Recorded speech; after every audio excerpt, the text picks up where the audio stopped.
Faire pour les gens ou faire avec les gens. Dans mon langage tordu, la prise en charge et la prise en compte. Faire pour les gens, c'est à quoi vous êtes en général formé. Faire pour, c'est-à-dire vous savez faire à des gens qui ne savent pas que faire, qui sont pris dans leur misère et ou violation, ou viol, pardon, et ou dans l'absence de logement, des gens qui ne savent pas où donner la tête, à vous de les conduire à bon port pour qu'ils fassent à peu près, et ils aient à peu près une vie normale, disons. Donc la prise en charge. On est formé à peu près à la prise en charge. Le leitmotiv de la prise en charge étant « je sais ce qui est bon pour vous ». Et faites-moi confiance. Je vais vous amener là où il faut, vous allez vous sentir mieux. Bon, parfois on tombe sur des gens qui ne font pas confiance au travailleur social. Va savoir pourquoi. Qui ne font pas confiance. Bon, là, vous pouvez faire deux choses. Soit vous dites, dis donc, j'ai sous-estimé ces difficultés, et il va bien pire que ce que j'imaginais. Il faut lui faire, en France, ça s'appelle une prise en charge globale. Ouais, la totale. Ouais. C'est-à-dire le psychiatre, le psychologue, les juristes, parce qu'il a des problèmes des papiers d'identité, souvent, et le sociologue, bon, qui sont mal nécessaires parfois, le travail social, bien sûr, mais on fait les tours. Histoire qu'il ne puisse pas, une loi qui dit en France, il faut mettre l'usager au centre. Histoire de ne pas les rater. Il faut mettre l'usager au centre. Mais c'est bien de convoquer différentes spécialités parce que chacun de nous, moi compris bien sûr, chacun de nous est très limité, très dogmatique, très petit, très fermé. C'est bien. L'illusion quand même, c'est d'imaginer qu'on puisse faire les tours, qu'on puisse faire les tours de l'usager et du client, qu'on puisse en venir à bout. C'est là que je disais, bon, c'est là qu'on dit, oh, ça fait 10 ans qu'on les connaît, c'est une famille d'assistés, donc on les connaît tous. C'est pas vrai. C'était hier, bon, le travail social qui dit à la dame, mais madame, vous ne racontez pas tout, vous savez, vous n'avez pas dit que votre frère habite avec vous et qu'il apporte de l'argent. Ah, j'ai oublié, oui. J'ai oublié.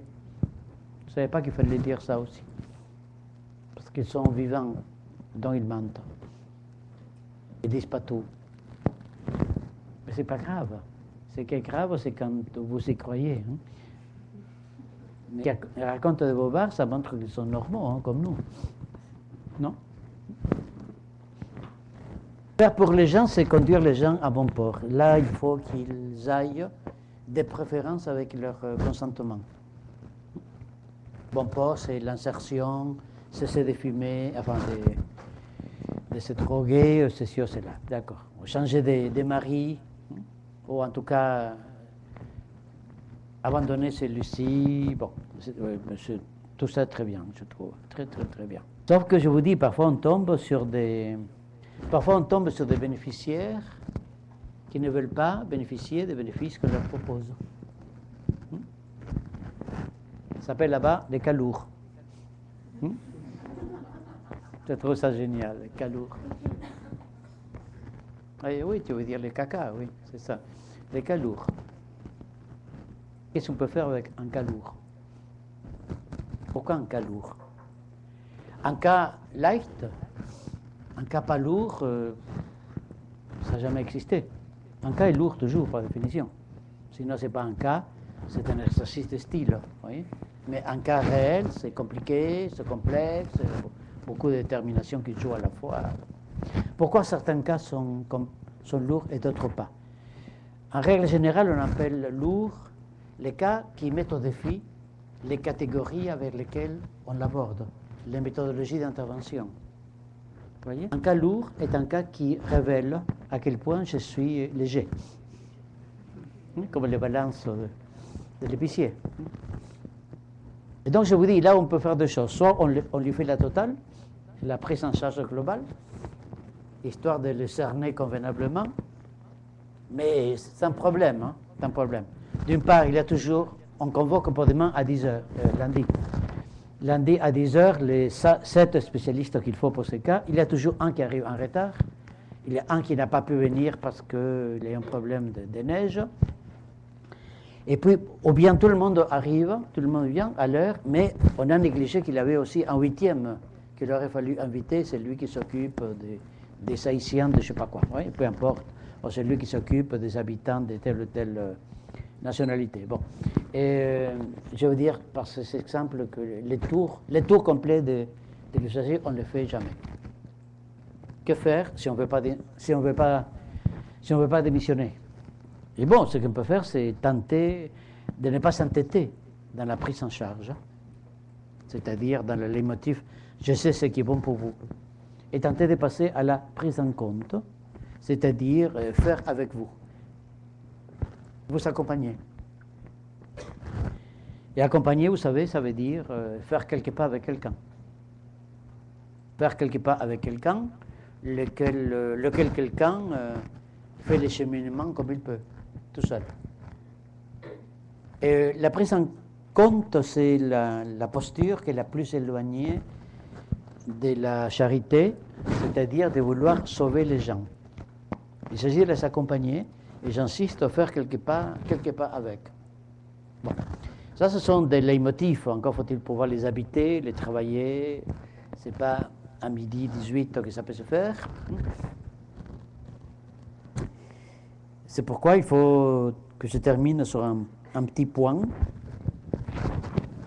25, 26 fusionnés.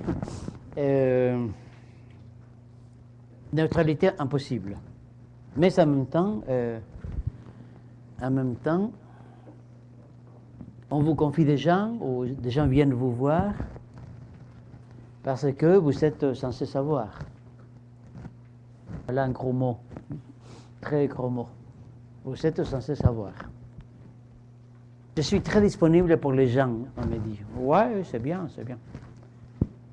Je les reçois avec le cœur dans la main. Ouais, fais gaffe à l'infarctus.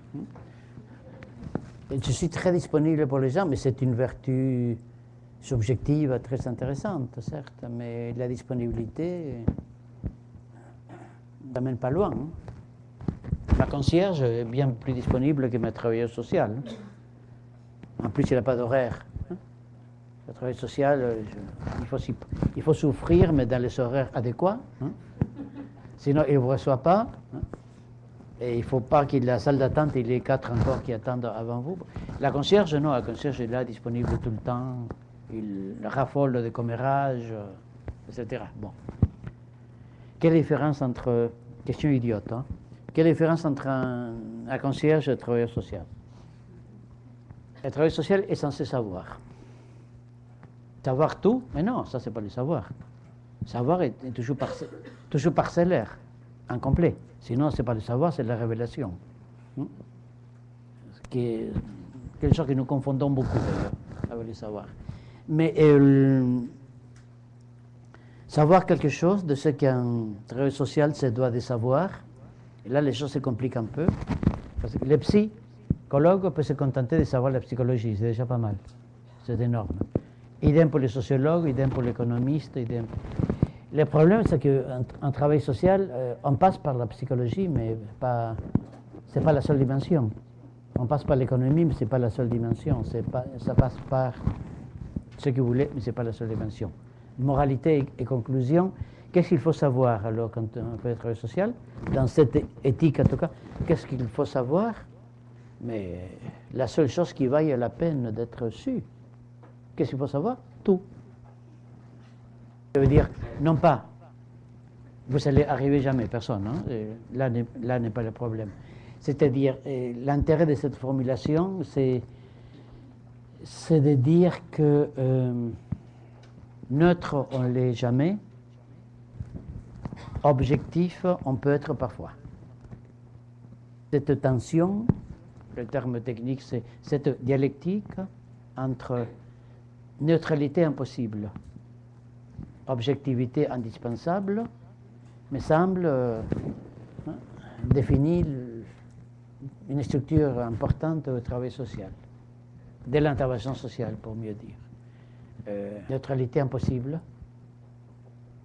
Vous ne pouvez pas faire ce boulot sans avoir un minimum de projets pour les gens, sans avoir un minimum de désirs pour les gens, qu'ils s'en sortent, qu'ils s'arrangent avec ceci ou cela. Vous ne pouvez pas ne pas désirer quelque chose avec les gens. Et ne pas avoir de préjugés non plus. Là n'est pas le problème. La question, c'est quelle distance on peut prendre, quelle distance relative on peut prendre par rapport aux engagements, à l'impossible neutralité de chacun.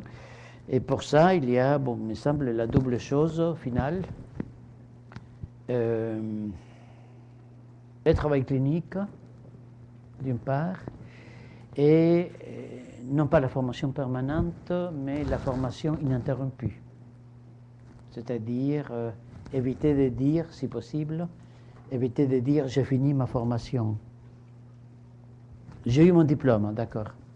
Ça oui. Mais ça peut, si vous dites j'ai fini ma formation, voilà une déclaration d'une tristesse infinie. Je suis définitivement formé. Grave, docteur, grave. Oui, j'ai fini ma formation. Et non, les usagers, notamment, sont des formateurs, c'est pas un lapsus, hein. Les usagers, les clients, sont des formateurs exceptionnels, si vous pouvez les entendre. Pas les soigner trop vite, pas les réparer trop vite, les écouter. Écouter comment on peut survivre avec des choses apparemment pas normales, pas catholiques. La moralité immorale de mon histoire, c'est que éthique au singulier, je ne sais pas ce que ça veut dire. On viendrait de parler, me semble, d'éthique plurielle, à partir de ces petites données probantes, comme on dit au Québec. Nous avons tendance à appeler éthique l'idéologie à laquelle nous adhérons. Et nous avons tendance à appeler idéologie l'éthique de nos adversaires. Oui, c'est un rapport à miroir. Ton idéologie, on me dit, ah oui, ce type-là va dire qu'il n'a pas la même éthique. Tu n'as pas une éthique, toi, hein? Tu as une idéologie. Je ne peux pas dire le contraire. J'ai une idéologie, je suis sujet d'une idéologie. Mais lui aussi, sauf que ce n'est pas la même.